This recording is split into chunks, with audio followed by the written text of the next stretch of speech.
이번에는 미증시에서 있었던 종목별 메가 이슈들 정리해드리는 메가3 시간입니다. 먼저 핀비즈맵 확인해 보겠습니다. 기술, 임의소비재, 에너지 섹터 등이 올랐고요. 유틸리티 섹터가 약세를 나타냈습니다. 전날 다 같이 크게 올랐던 기술 섹터는 전날만큼은 아니지만 상승세를 유지하고 있고요. 다음 달에 아이폰 15 공개를 앞두고 있는 애플이 2% 가까이 오르고 알파벳이 1% 가까이 상승했습니다. 엔비디아도 전날에 이어서 상승세를 이어가고 있는데요. 역시나 1% 가까이 올랐고요. 테슬라는 소폭 하락세를 나타냈습니다. 간밤 실적을 발표한 암바렐라, 휴렛패커드 등 테크주들은 급락세를 보였는데 잠시 후 자세히 내용 확인해 보고요. 세일즈포스는 실적 발표 후 시간외로 급등 중입니다. 켈빈 클라인과 토미 힐피거의 모회사인 필립스 반휴세는 호실적에 주가가 2% 가까이 올랐고요. 주류 회사인 브라운 포맨은 실망스러운 실적에 4.5% 하락했습니다. 그럼 오늘의 메가3 확인해 보겠습니다. 오늘은 엔비디아, 알파벳, 테슬라 등 굵직굵직한 인공지능 관련주들 이야기로 시작해서요. 재고 문제를 겪고 있는 기술 기업들, 그리고 마지막으로는 헬스케어 섹터 소식까지 다뤄보겠습니다. 먼저 엔비디아가 전날 사상 최고가를 기록을 했었죠. 간밤에도 1% 올랐는데요. 엘리오스 리서치는 엔비디아가 앞으로 더 많은 추진력이 있을 것이라면서 긍정적인 전망을 내놨습니다. 올해 주가가 크게 오르기는 했지만 현재의 가치평가와 전망이 투자자들을 안심시킬 것이라는 거죠. 투자 의견은 매수를 유지하고 목표가는 50%의 상승 여력이 있는 $730로 제시했습니다. 알파벳은 29일 장에서 52주 신고가를 기록을 했는데요. 간밤에도 약 1% 오르면서 또 신고가를 기록했습니다. 엔비디아 다음으로 알파벳이 차기 인공지능 주도주가 될 것이라는 분석이 제기가 됐습니다. 연간 클라우드 넥스트 이벤트에서 인공지능 및 머신러닝 기능을 공개할 것으로 기대가 되는 상황인데요. 월가에서는 알파벳의 인공지능 하드웨어 기술 개발에 집중을 하면서 장기적인 잠재력에 대해서 낙관적으로 바라보고 있다고 합니다. 다음은 테슬라 소식입니다. 구겐하임은 이번 주 들어서 테슬라 주가가 7% 상승하는 등 좋은 흐름을 보였지만 여전히 매도 의견을 유지를 했습니다.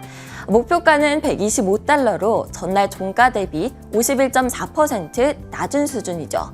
테슬라의 미국 재고 추세가 공급이 수요보다 앞서고 있다는 이유에서였는데요.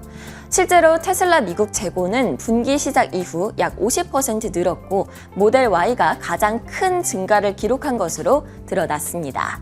이 때문에 오는 9월에는 가격 인하나 납품 감소가 필요할 수도 있다고 하고요. 또 테슬라가 인공지능 거래 흐름을 따라가지 못하는 점도 지적을 했습니다. 2분기 실적 이후 다른 인공지능 주식과의 상관관계가 미미하게 떨어지는 것을 확인했다는 건데요. 테슬라는 간밤 0.1% 소폭 하락하면서 거래를 마쳤습니다. 다음 메가 이슈도 확인해 보겠습니다. 기술 섹터에서 가져왔는데요. 암바렐라는 미국의 인공지능 반도체 전문 기업이죠. 이번에 2분기 매출 및 순이익은 예상치를 상회했지만 예상치를 밑도는 3분기 매출 가이던스를 발표하면서 20.4% 급락했습니다.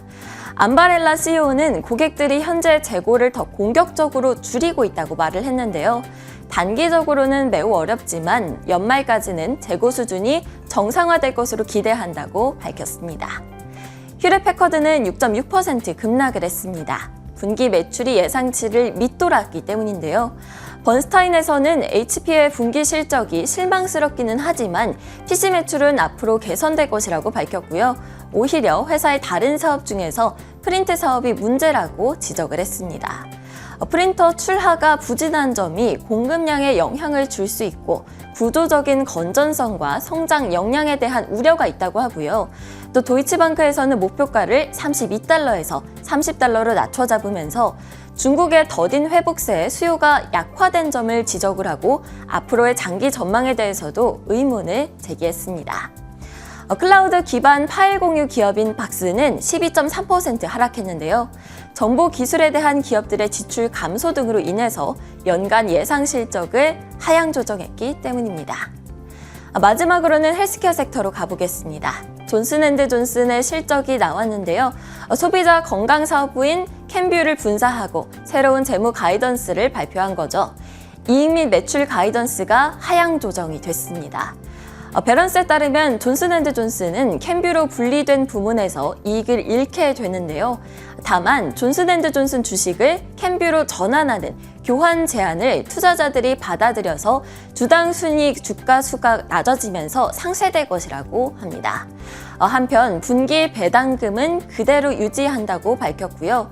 존슨앤드존슨으로부터 분리된 캔뷰는 앞으로 새로운 배당 귀족주가 될 것이란 추측이 많습니다. 패치형 웨어러블 인슐린 펌프인 옴니팟을 만드는 기업이죠. 인슐렛 코퍼레이션이 이딴 호재에 6.4% 올랐습니다. CEO의 자사주 매입이 있었고요. 또 독일에서 옴니포드 5라고 불리는 인슐린 전달 시스템을 출시하겠다고 발표한 점도 주가 상승에 영향을 줬습니다. 지금까지 메가3였고요. 이번에는 좀 더 자세한 시장 이야기 김태수 위원님과 함께 이야기해 보겠습니다. 위원님 안녕하세요.